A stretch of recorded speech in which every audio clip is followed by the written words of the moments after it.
fly by. You're high now, not space. The quiet band where the air thins and meaning sharpens.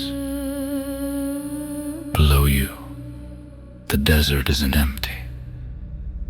It's written. Lines stretch like held breath, not chaotic, intentional. They don't shout upward, they wait. You pass over the hummingbird. From above, it's no longer an animal, it's a gesture. Wings extended, not flapping, as if frozen at the exact moment of alignment. The beak points, not hunting, but aimed. This isn't flight, it's orientation. You drift forward and the straight lines resolve into vectors, not destinations, directions. They don't say go there, they say look then move. From this height you see it clearly. Some lines end at nothing, some cross deliberately, some terminate near figures like punctuation.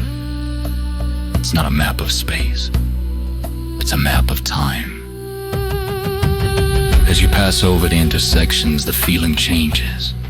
Each one a decision point to season the threshold.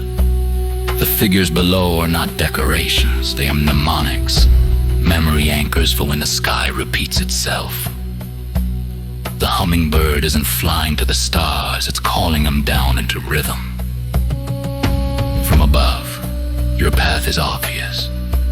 You're not meant to land, you're meant to pass over, recognize, remember. The desert doesn't need witnesses anymore, it already did its job.